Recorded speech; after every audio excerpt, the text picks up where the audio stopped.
The bus rumbled along the dusty road, carrying young boys with wide eyes and nervous expressions toward their destination, Boden School. For many, this was a dream come true. For others, it was a bittersweet moment of leaving the familiar comfort of home for an unknown future. James sat by the window, clutching his bag tightly, his mind racing with both excitement and apprehension. Boden School was no ordinary institution. It was one of the most prestigious boys-only boarding schools in the country, known for its strict discipline, academic rigor, and ability to produce leaders. To gain admission was a mark of honor, and to succeed within its walls was almost a guarantee of a bright future. Parents across the region vied for a spot for their children, willing to sacrifice money, time, and even emotional connections for the sake of excellence. For James's parents, this was the ultimate sacrifice. His mother had cried softly as she waved him off that morning, whilst his father, stoic and proud, had reminded him of their expectations.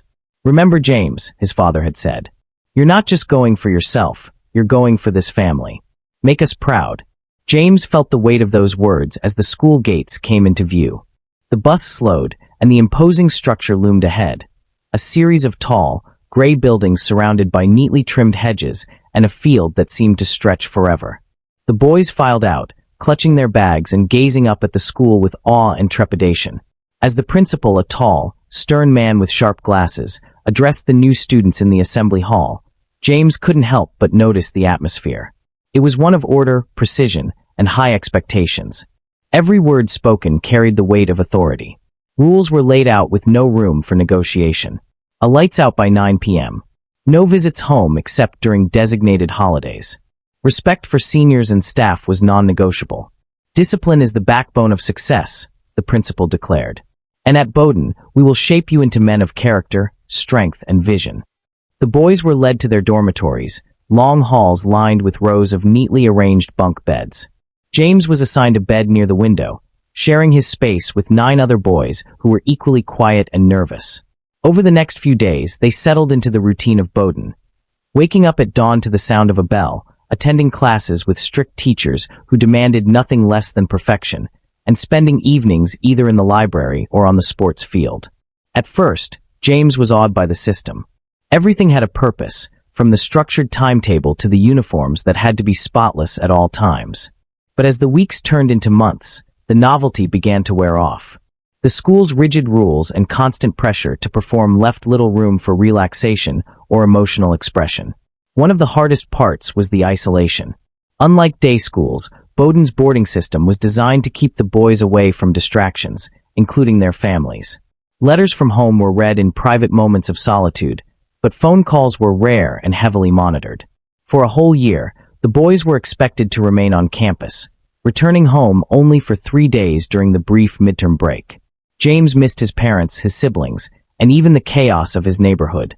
He often thought of his mother's warm smile and the way she used to call him her little star. But here at Boden, there was no one to offer that kind of comfort. The older boys advised him to toughen up, saying, "This is what it means to become a man." Despite the loneliness, James found ways to keep himself busy. He excelled in his studies, earning praise from his teachers, and joined the debate team, where he impressed others with his sharp mind and quick wit. But deep inside, he couldn't shake the feeling that something was missing. Late at night, when the dormitory was silent and the only sound was the distant chirping of crickets, James would lie awake staring at the ceiling. His mind wandered to questions he couldn't answer. Why did he feel so different? Why did the other boys seem content with their lives, while he wrestled with emotions he couldn't understand? Boden's walls were designed to keep the outside world at bay.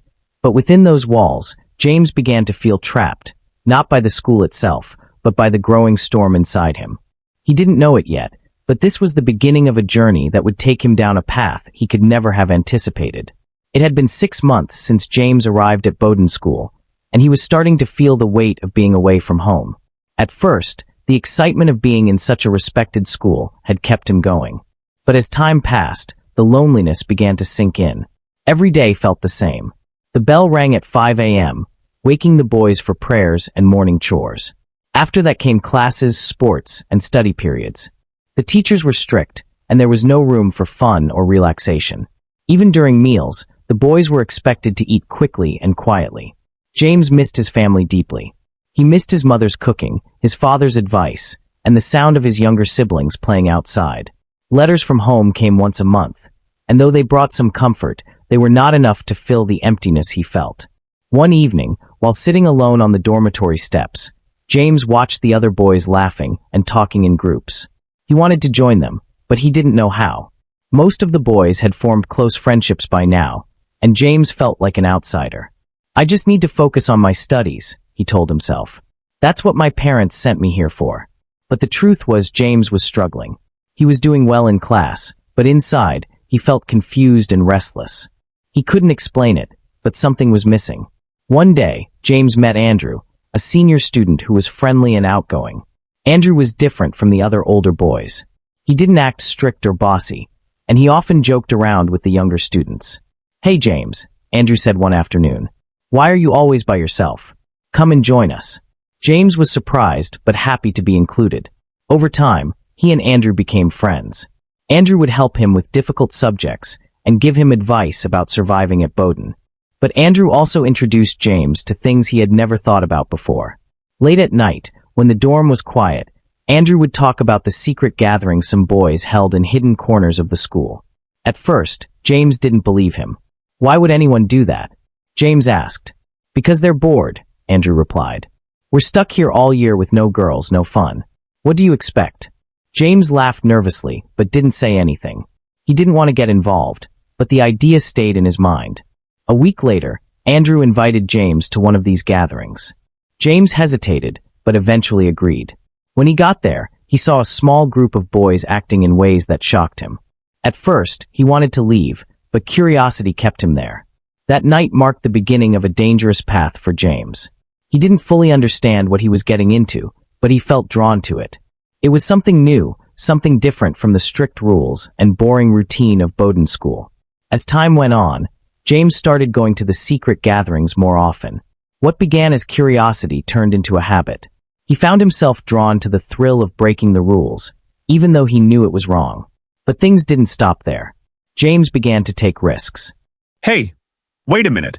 Have you subscribed to our channel? If you haven't then, what are you waiting for? Do me one favor. Subscribe to the channel, comment, like, share. Thank you for your subscription.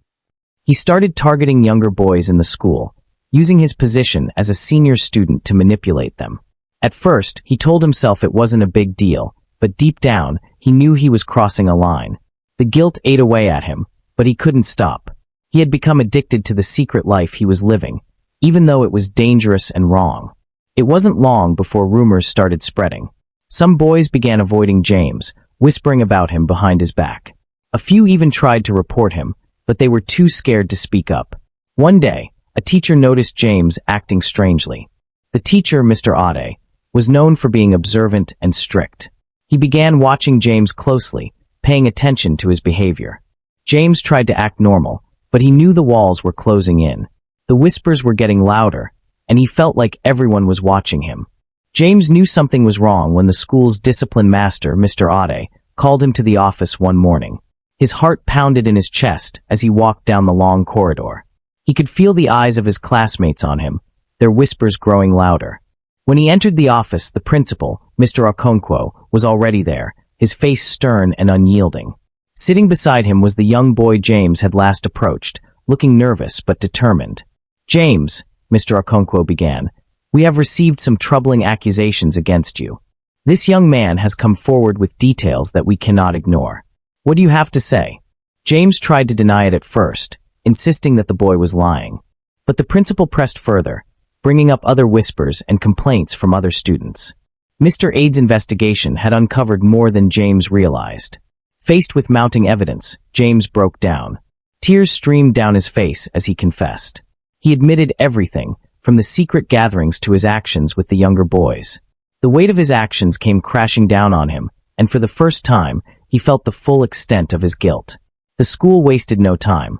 James was expelled that same day, and the case was handed over to the authorities. As he was escorted out of the school gates, the other students stood in silence, watching him leave. The once promising student was now a pariah, and his name became synonymous with disgrace. James's arrest sent shockwaves through the community. His parents were devastated when they received the news. His mother collapsed in tears, unable to believe that her son, the pride of their family, could do something so shameful. His father, usually strong and composed, was silent, his face filled with disappointment. The trial began 2 months later, drawing large crowds. Journalists filled the courtroom, eager to report on every detail of the scandal. James sat in the defendant's chair, his head hung low as the prosecutor presented evidence and testimony from the victims. The young boys who had suffered under James's actions bravely took the stand, recounting their experiences. Their words painted a heartbreaking picture of manipulation and betrayal. Parents in the audience wept as they listened, and the judge's expression grew harder with each testimony. James's lawyer argued that the isolation and strict environment of Boden School had contributed to his actions, but it wasn't enough to sway the court. The judge, in his final statement, called James's behavior an unforgivable breach of trust and morality. He was sentenced to life imprisonment. The sentence was met with applause from the public, who saw it as a strong message against such actions. For James, it was the end of his dreams and the beginning of a long journey of reflection and regret. Prison was a harsh and unforgiving place. James, once a confident and ambitious boy, now found himself surrounded by hardened criminals. He spent most of his days in silence, avoiding trouble and keeping to himself. In the solitude of his cell, James had plenty of time to think. He replayed his life over and over in his mind, searching for the moment where everything had gone wrong. He thought about his parents, who had sacrificed so much to send him to Boden School, and how he had thrown it all away. One day, James decided to write a letter to his parents. With trembling hands, he poured out his heart, apologizing for the pain he had caused them. "I don't expect you to forgive me," he wrote, "but I need you to know that I am truly sorry. I have ruined everything you worked so hard for, and I will carry this guilt for the rest of my life." He also wrote letters to the boys he had hurt, though he knew they might never read them. In those letters, he expressed his remorse and acknowledged the harm he had done. In prison, James began attending counseling sessions, where he slowly started to confront his actions and the emotions that had led him down such a dark path. It was a long and painful process, but it gave him a sense of purpose. Back at Boden School, the administration faced heavy criticism for failing to protect its students. Parents demanded answers, and the school was forced to take drastic measures to rebuild its reputation. New policies were introduced, including stricter supervision of students and mandatory counseling sessions to provide emotional support. The school also launched awareness programs to educate students about appropriate behavior and the importance of speaking up when something feels wrong. For the victims, the road to healing was long and difficult. Some struggled with trust issues and emotional scars, while others found strength in sharing their stories and helping others. James's case also sparked a broader conversation across the country about the challenges faced by young people in strict boarding schools. Many questioned whether the rigid and isolating environment of such institutions contributed to the problems, and there were calls for reforms to create more supportive and balanced systems. Years passed, but the story of James and Boden School continued to be a topic of discussion. For many, it served as a cautionary tale about the dangers of ignoring emotional and psychological needs in the pursuit of success. The community slowly began to change its perspective, realizing that issues like loneliness, confusion, and unhealthy behavior needed to be addressed openly rather than hidden away. James, now older and more reflective, remained in prison, serving his life sentence. Though he would never regain his freedom, he hoped that his story could serve as a warning to others. In his letters to the outside world, he wrote about the importance of making better choices and seeking help before it's too late. "Regret is a heavy burden," he wrote, "but if my story can stop even one person from making the same mistakes, then maybe my life will have some meaning." The story ends with a message of hope and accountability, reminding readers that while mistakes can have devastating consequences, there is always room for reflection, growth, and change. James's story is a stark reminder of how unchecked emotions and poor choices can lead to devastating consequences. It highlights the importance of creating environments where young people can express themselves, seek guidance, and feel supported without fear or shame. While James's actions cannot be undone, his fall serves as a cautionary tale. Isolation can breed confusion, silence can enable wrongdoing, and ignoring moral values can destroy lives. Let this story be a call to action for parents, teachers, and communities to prioritize not just academic excellence, but also emotional well-being and strong moral foundations.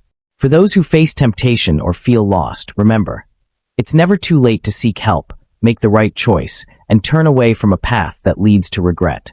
In the end, we are all defined by the choices we make. Let them be choices that build, not destroy. If you haven't subscribed to my channel, please do so by hitting the notification bell icon, like, share, and comment. Support a brother and friend. Thank you.